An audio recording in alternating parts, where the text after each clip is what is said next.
Session court Lahore امیر بالاج قتل case Aqeel عرف Gogi but کی عبوری ضمانت پر سماعت۔ عقیل عرف گوگی بٹ کے وکیل نے کیس کو انتظار میں رکھنے کی استدعا کر دی۔ عدالت نے درخواست منظور کر لی۔ عدالت نے عقیل عرف گوگی بٹ کی عبوری ضمانت میں آج تک توسیع کر رکھی ہے۔ صدر مملکت اور وزیر اعظم کی افغانستان کی اشتعال انگیزی کی شدید مذمت، بھرپور اور مؤثر کارروائی پر پاک فوج کو خراج تحسین۔ صدر آصف علی زرداری نے کہا پاکستان اپنے قومی مفادات، علاقائی خود مختاری اور سلامتی کے تحفظ کے لیے پرعزم ہے۔ جموں کشمیر پر کسی بھی متنازع یا گمراہ کن موقف کو تسلیم نہیں کریں گے۔ وزیر اعظم شہباز شریف نے کہا فیلڈ مارشل عاصم منیر کی بے باک قیادت میں پاک فوج نے افغانستان کو پسپائی پر مجبور کر دیا۔ پاکستان کے دفاع پر کوئی سمجھوتا نہیں ہوگا، ہر اشتعال انگیزی کا بھرپور اور مؤثر جواب دیا جائے گا۔ ہمارا دفاع مضبوط ہاتھوں میں ہے، ملک کے چپے چپے کا دفاع کرنا خوب جانتے ہیں۔ پاک فوج نے ہمیشہ ہر قسم کی بیرونی جارحیت کا منہ توڑ جواب دیا۔ بلاول بھٹو نے کہا افغان فورسز کی بلا اشتعال جارحیت خطے کے امن کے لیے سنگین خطرہ ہے۔ افغان حکام تحمل اور ذمہ داری کا مظاہرہ کریں۔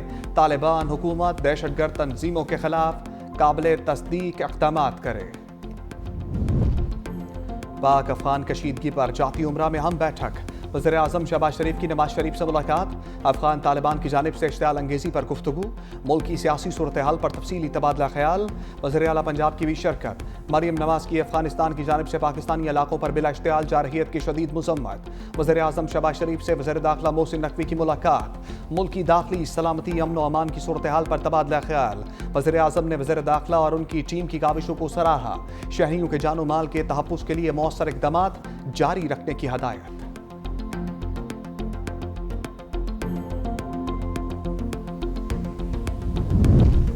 سعودی عرب کا پاکستان افغانستان کے درمیان سرحدی کشیدگی پر اظہار تشویش، دونوں ممالک سے تحمل اور ضبط سے کام لینے کا مطالبہ۔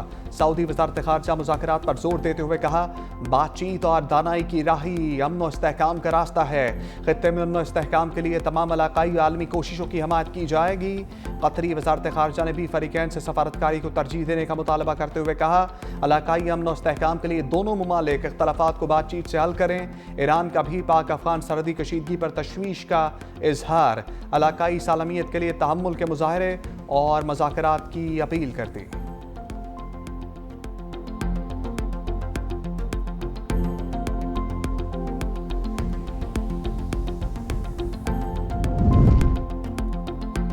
وزیر دفاع خواجہ آصف کا پاک افغان سرحد پر سخت اقدامات کا مطالبہ، کہا پاک افغان سرحد دنیا میں جس طرح سرحدیں ہوتی ہیں اس طرح ہونی چاہیے، کوئی منہ اٹھا کر مرضی سے عبور نہ کرے۔ پاکستان میں 50 سال سے بیٹھے افغان مہاجرین کو واپس جانا ہوگا، ہمیں اپنی معیشت کو ان کے قبضے سے چھڑوانا ہوگا۔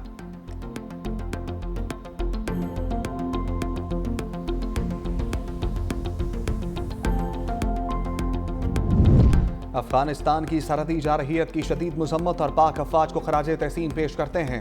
شرجیل انعام میمن نے کہا پاک فوج نے دشمن کو جرت، مہارت اور عزم کے ساتھ جواب دیا جو پوری قوم کے لیے باعث فخر ہے۔ بنیان المرصوص اس بات کی گواہی ہے کہ پاک فوج کسی بھی جارحیت کا بھرپور جواب دینے کی صلاحیت رکھتی ہے۔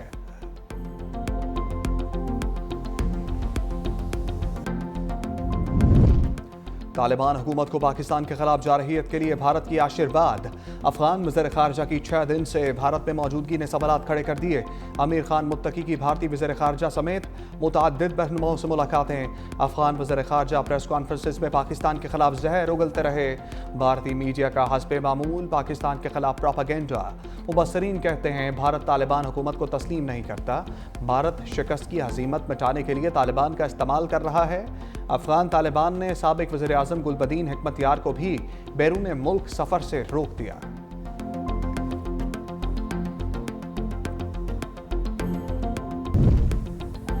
پی ٹی آئی کو گورنر ہاؤس سے استعفیٰ نامنظور ہونے کا ڈر، تحریک انصاف کے وفد کی گورنر فیصل کریم کنڈی سے ملاقات، وزیر اعلیٰ کے انتخابات سے متعلق گفتگو، گورنر خیبر پختونخوا نے کہا پیپلز پارٹی نے ہمیشہ جمہوری روایات کی پاسداری کی، علی امین گنڈا پور کے استعفے کی منظوری میں آئین و قانون کی مکمل پاسداری کروں گا۔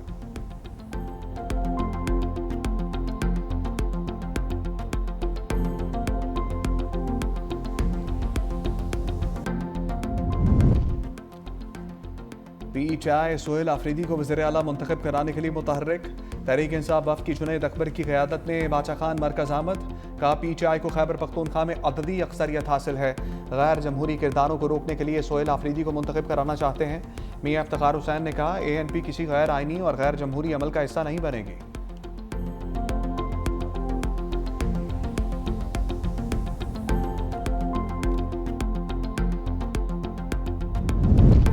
حکومت کی PTI سمیت تمام سیاسی جماعتوں کو میثاق استحکام پاکستان کی دعوت.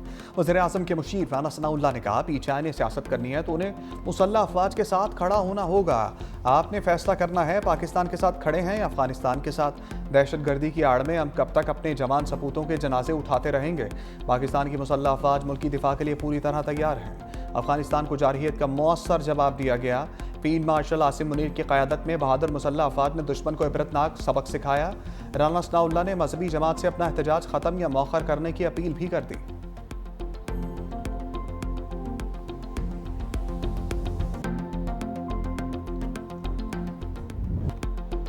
مذہبی جماعت کے احتجاج کے بعد زندگی معمول کی طرف لوٹنے لگی. لاہور میں موٹر وے سمیت تمام سڑکوں کو 3 روز بعد کھول دیا گیا.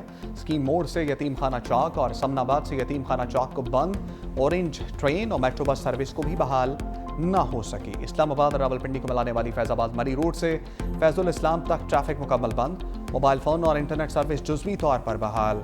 راولپنڈی کے 43 مقامات میں سے 6 مکمل بند، 35 جزوی طور پر کھول دیے گئے.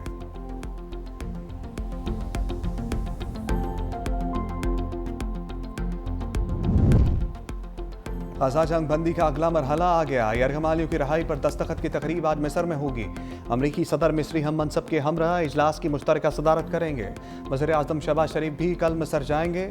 ترجمان دفتر خارجہ کے مطابق وزیر اعظم شرم الشیخ امن کانفرنس میں شرکت کریں گے. امریکی صدر ڈونلڈ ٹرمپ اسرائیل کا دورہ بھی کریں گے.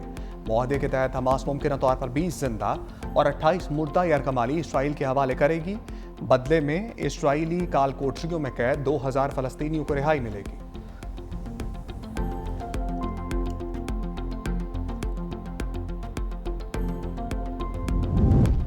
غزہ میں امن کی بحالی کے لیے اقدامات. امریکہ کے 200 فوجی اسرائیل پہنچ گئے. امریکی میڈیا کے مطابق امریکی فوجی غزہ میں داخل ہوئے بغیر علاقے میں موجود رہیں گے. مصر، قطر اور ترکیے کے فوجیوں کے ساتھ تعاون کریں گے.